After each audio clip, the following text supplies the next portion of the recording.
main thing that we want to do while we're here is the skywalk.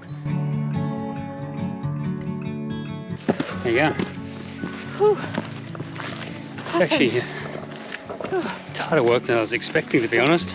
Oh, you're joking. Look at that. The creativity of some people, hey, blows me away.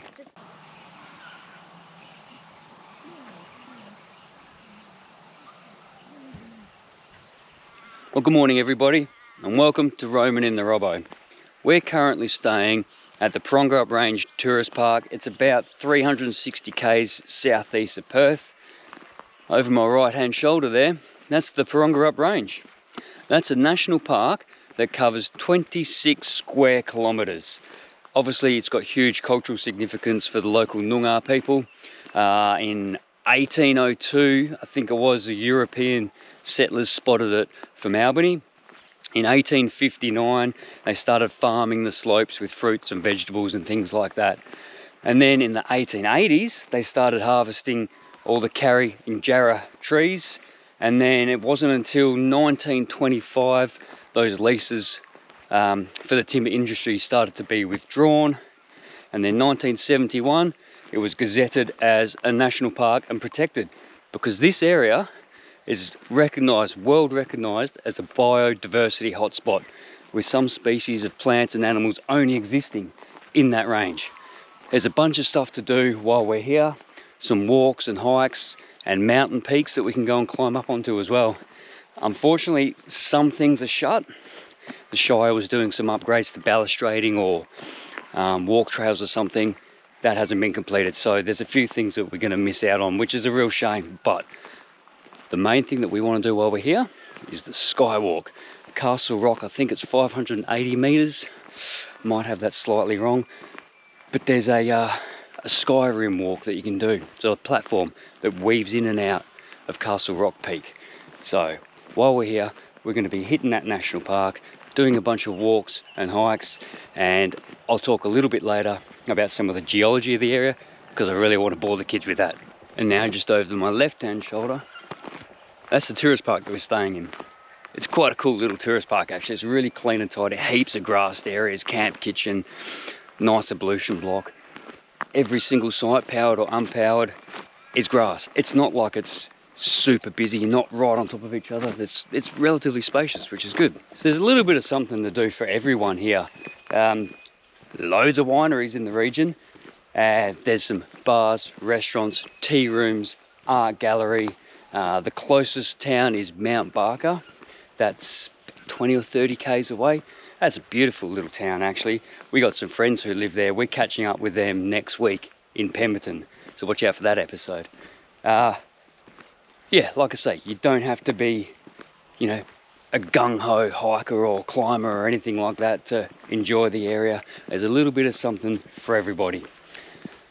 Not too sure if we're going to be hitting any of those wineries.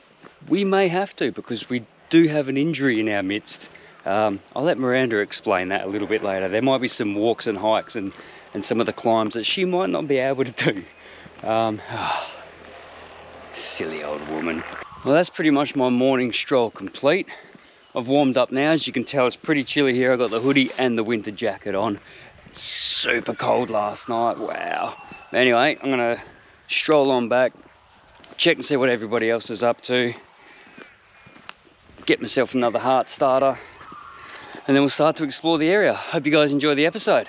Our walking wounded's up and about. We'll see her in a sec.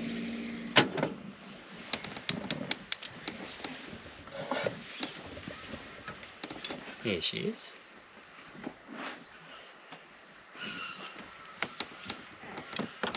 Why don't you enlighten everybody why you may not be able to do some of these walks and hikes and climbs? Because pea gravel is evil. Steep slopes, pea gravel, and 1.5 bottles of wine? It was not. 1 bottle of wine? It was not. Half a bottle of wine? Don't mix. She got some grazes on her ass too, but we won't show you that. How's it feeling? It's feeling better today. Is it? Yeah, better than yesterday. Still not quite right. Yeah. Nothing broken, just hyperextended, eh? Because you fell down and smacked their head too. Yes. At least it wasn't a hip, hey? Alright, I'll get this coffee going for you. What's the geode? Just do some local things around here, I think, that the lady recommended. Yeah. So there's like a... Put a picture up on the screen, but there's an information booklet with like a mud map. And there's like a road that goes around the entire national park with like little offshoots to go in and do all the touristy things. I was saying earlier, like some of them are shut, but there's still some awesome things to go and check out. We're going to loop around, there's an art gallery, didn't you say? It's an art exhibition that's only on at this time, but it looks pretty cool, so we'll go check that out. Yeah. And then the Gondwana, I don't know how you pronounce that, sculptures. I'm not going to embarrass myself. Yeah. But don't make the same mistake we did. There's so much to see down here. You really need more time. I think we're going to struggle to fit it in. We've got 4 nights. We've already done one. And we're actually visiting some friends in Albany tomorrow. So that's going to obviously take away from exploring this area. But yeah, we're going to try and hit that Granite Skywalk first sunset as well. With all the other hordes. Hopefully not. Yeah. Funny old morning, eh? Misty morning. That's the Great Southern of Australia for you.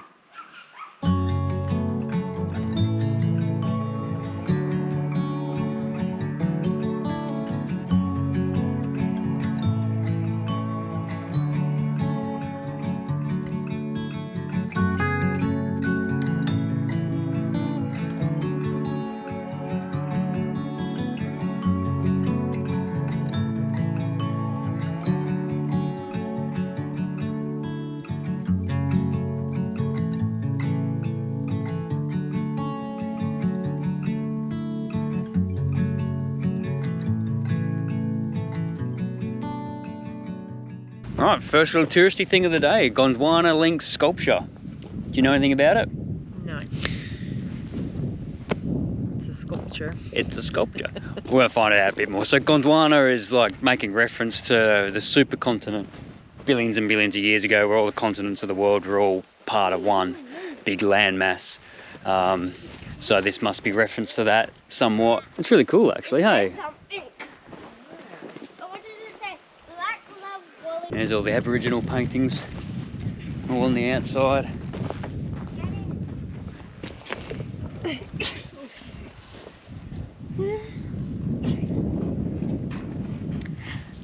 So on the base plate here is making reference to all the different geological times, all the different epochs and whatnot. What are epochs? Yeah, there might be some there that you guys recognise, eh? Cretaceous, Jurassic, Triassic, Carboniferous. You know what the Carboniferous was? No. That's when all the coal was laid down that we use for energy now. During the Carboniferous epoch. That's hard to say. Denovian, yeah, recognise that one. Ordovician. Cambrian. I know that. That's when multi-cell life really started to take off. You ever heard of the Cambrian explosion? No. Nah. That's when the big boom. the Big Bang. That's when multi-cell creatures first sort of came into existence, and they speciated from there into the rich biodiverse world that we have today. They love it. They walked off when I was trying to educate them, but anyway, I like it.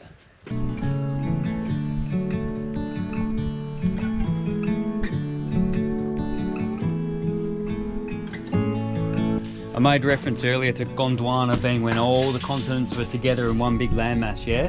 And over geological time, they spread apart into the continents that we got today. And if you have a look up at the top of each of these, you can see that over time, they're getting further and further and further and further and further apart until we reach today.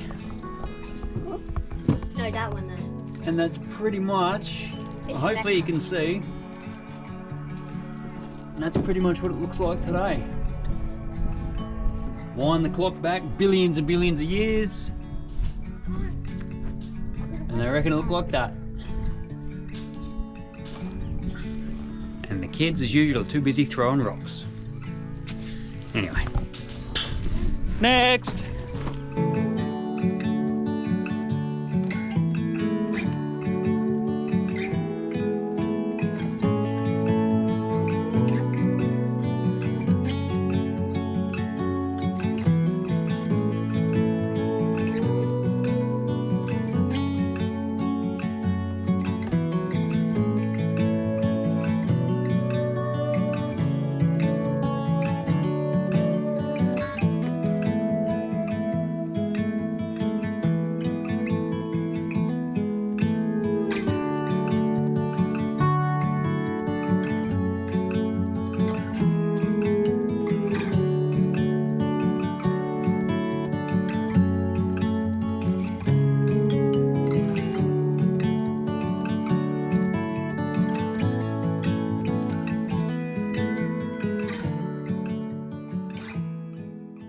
Quite a cool little local shop actually. There's not much on offer. There's one fuel bowser out the front. It's a little cafe as well, so cakes and coffees, probably scones and teas and all that sort of stuff. The gardens here are actually really nice, and tables and chairs to sit down and enjoy your coffee and your scone. Miranda's been sidetracked by the nice smelling soaps and the candles, and the kids are looking at all the little toys in there. Oh, that was a cool little country shop, wasn't it? Quite a quaint little store. Tea rooms. Miranda got some purchases. What'd you get? Some soaps, some honey, and a book. Oh, honey for the scones. We got some scone mix. And we got the hot tip. Last episode you would have seen us with the scones. Well, we got some scone mix and we're going to cook them in the ziggy later on. We got some nice fresh local honey. Right, now we are headed to this art exhibition, which I've just worked out. I just had a look at the map. It's right next door to Ironwood or Ironbark Winery. Surprise, surprise. Goodie.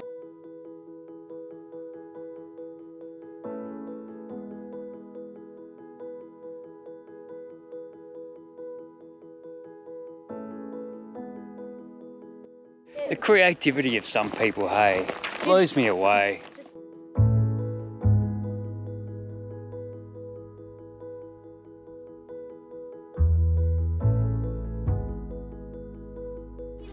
Cam, it's all old bolts. Oh yeah. They're old bolts. And little bees. Made out of bolts. A bee made out of bolts and stuff, yeah. It's really clever. 10-year-old boy. Check out the tree hugger. The tree hugger. Yeah. Go and have a look. I did have a look. What do you think of that, Cam? Good. That might be my first boat so far. That's your favourite one, is it? Yeah.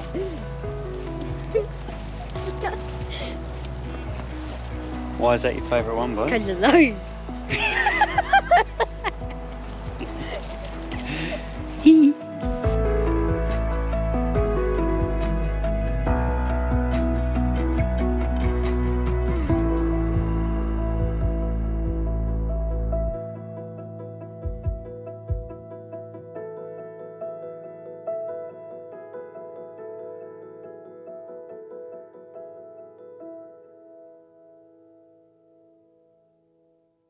Hey, Cam. Yeah? What are you doing? Nothing. What did you guys think of that art show? That was pretty good. Yeah, it was cool. And local arts and crafts and artworks being sold by the locals. Yep. Another purchase. And you give us a look.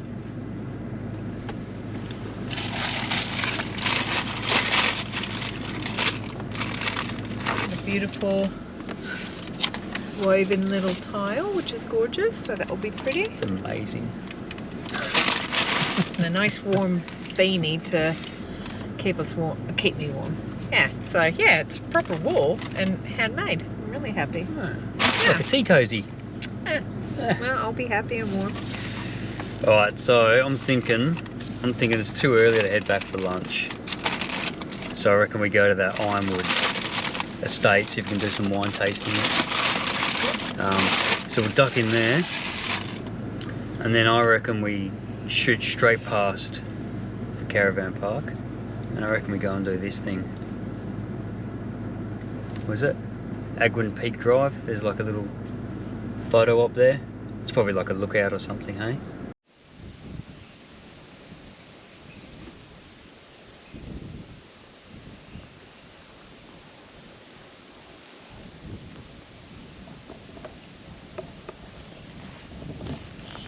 So that's the view back to the Stirling Ranges, which is about 30 or 40 k's from here.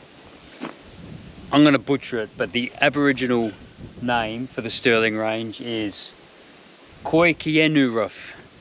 Is that how you pronounce it? Something like that, yeah. Sorry. Koikienuruf. Translation is place of ever-moving fog and mist, and the owner of Ironwood, I keep wanting to say Ironbark, Ironwood Estate winery, which it's come from, he took a photo this morning of the clouds and the mist just settling on the top of all those peaks. It was actually a really nice photo, hey? Yeah, it was beautiful. Yeah. Really nice. And Bluff Knoll, which is the highest peak of the Stirling Ranges, which is what we're going to hope to climb. Probably not this episode, it'll be the next episode. We might split this Porongurup stay into 2 episodes. That's the only place, or one of the only places in Western Australia that gets snow, because it's a peak of just under 1,100 metres, I think. So just over a kilometre. Yeah, 1,095 metres. And I remember climbing it when I was about Cam's age, and there was clouds at the top. So Cam's super stoked. He wants to have his head in the clouds. I think that'd be really cool. But yeah, not a bad view, is it? No, it's beautiful.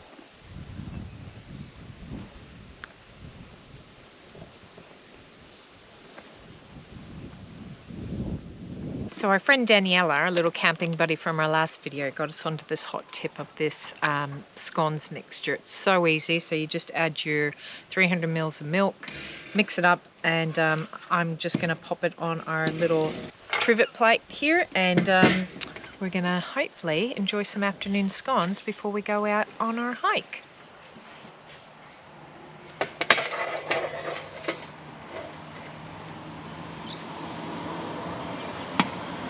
If I was a gentleman, I would have offered to help them. Let's see how these turn out. I'm not the best of cooks when I have 2 working arms, so I don't know how this is going to go. And it's out of a packet. Always. Okay, they're out of the oven. Unfortunately, we have no cream, but let's give them a try and see what we think. Oh, thank you. That'd be good with jam. Cream. Well, this would give us energy for our walks in Granite Skywalk.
After a tummy full of scones, we got the energy to do this Castle Rock walk trail.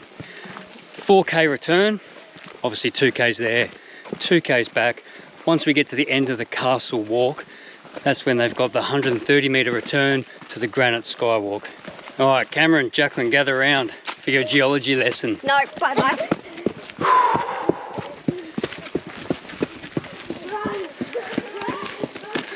So we'll get up there quicker. Yeah. I think I have a willing student here because she doesn't look like she's in the mood to run. As promised, geology of the Porongurup range. So, do you want to hear? I'd love to. Geological history of 1.2 billion years. That's 1,200 million years ago. The Australian continent and the Antarctic continent collided, caused bubbling and upwelling of molten granite, which formed the mountain range. Back in the Cretaceous period, the sea level was a lot higher than it is now, and this Porongurup range with little islands in the middle of the ocean. Amazing, eh? Wow. It's surprising what 100 million or several hundred million years does, right? Yeah. I love a captive audience. Jeez, you're sucking in the big ones. I know, trying to not have So a am heart I, attack actually. here. So guys, 1.2 billion years ago, Australia crashed into Antarctica, causing molten granite to upwell, creating this range.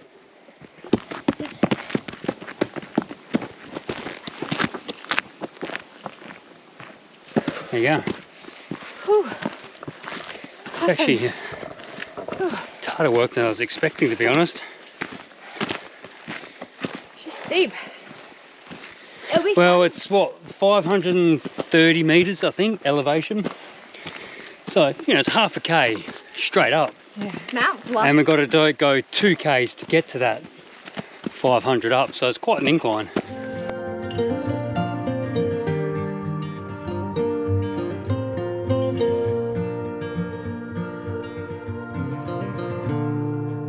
Oh, you're joking. Look at that.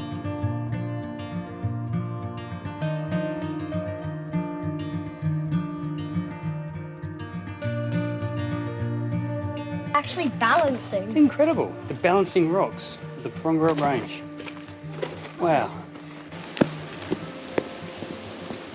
Gotta do it. Me? What? That's emblematic of the daily grind. Pushing the boulder up the hill. Every evening it rolls back down to the bottom and you gotta push it back up again. That's what work is, eh? But right now, the boulder's at the top, we're having fun.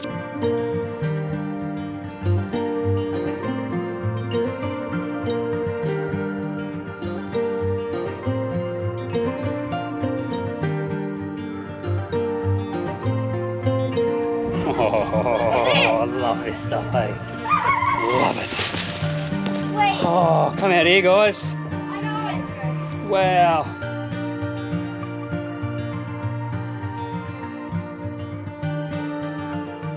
You need a hand, Jacqueline? No! Whoa! Try and do this by myself. This is going to be interesting for you, Miranda. I'll get up.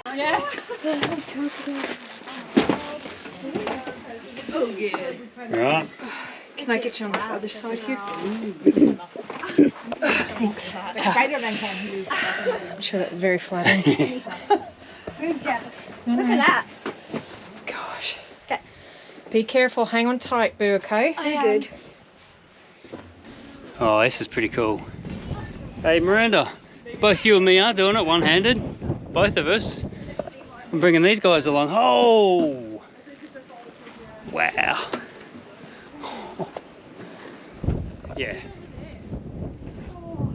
How you feeling? Oh, scared. Scared? Yeah.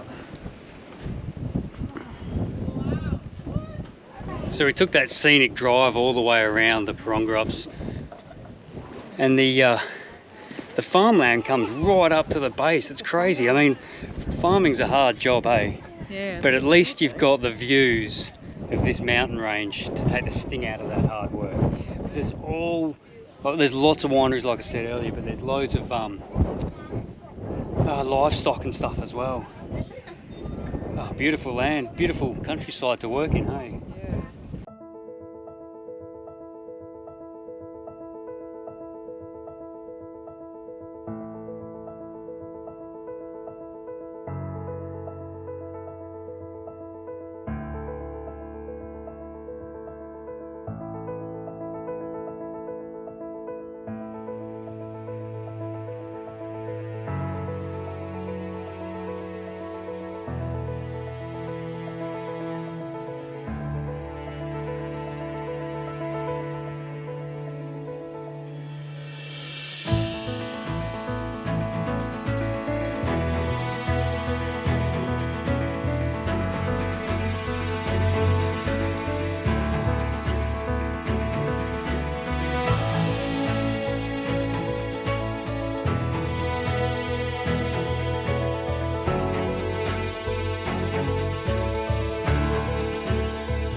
You made it. Well done.